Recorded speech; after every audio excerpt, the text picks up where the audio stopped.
These latest headlines from ABC15 are sponsored by Lerner and Rowe Injury Attorneys. One call, that's all. I'm Christelle Bell with your top stories from ABC15 Arizona. Police searching for a suspect today after a shooting in Mesa. We're told it all happened early this morning near Greenfield and Main Street. Police say a verbal altercation escalated into a fight and eventually a shooting. Police say that the suspect possibly left the scene in a red car. To New York, where Luigi Mangione has pleaded not guilty to state terror and murder charges in the shooting of United Healthcare CEO Brian Thompson.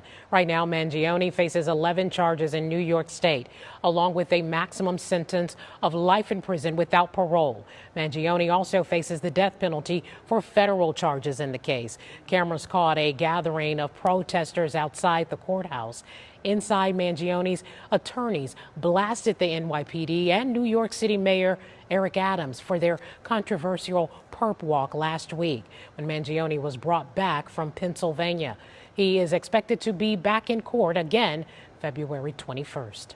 All right, so if you're about to head out for that holiday road trip, here's an early gift for you. Merry Christmas. Christmas gas is at as cheap as it's been since the pandemic. Gas Buddy is predicting the national average will drop to $3.01 on Wednesday. And here in the Valley, the current average is a little higher at $3.11, but you can find cheaper prices around town. Just head to abc15.com/gas to find that cheap gas for you. The Phoenix Suns still struggling to put together a good game, falling to 14-13 over the weekend after a loss to the Pistons. But it's all about getting back on track, because with the first of two straight games against the Denver Nuggets, they'll be on the road tonight and will be without Devin Booker as he's recovering from a groin injury. Well, tonight's Suns action tips off at 8 o'clock. DUI crash late Saturday night sends two people to the hospital.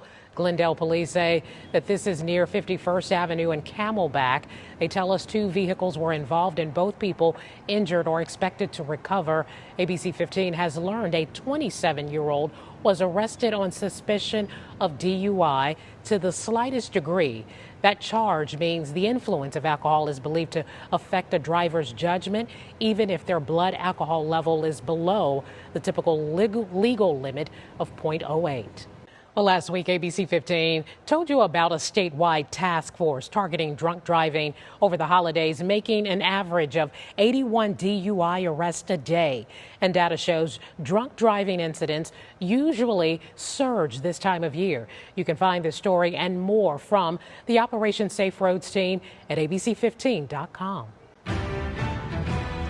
Take a look at this, spreading holiday cheer by serving those in need. Today kicks off St. Vincent de Paul's plan to serve more than 7,000 meals to people experiencing homelessness and low-income families on Christmas Day. So guests will enjoy a warm meal and dessert.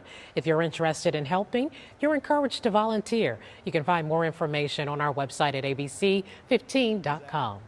In our wildfire watch, the Horton fire near Payson still at 0% containment, and at last check, it's just under 900 acres in size with almost 200 firefighting personnel on the ground. Crews are telling us that the fire's growth is slowing and that containment efforts are still progressing. Now, the fire is burning in a remote area along the Mongolian Rim that is making it impossible for firefighters to fight it directly.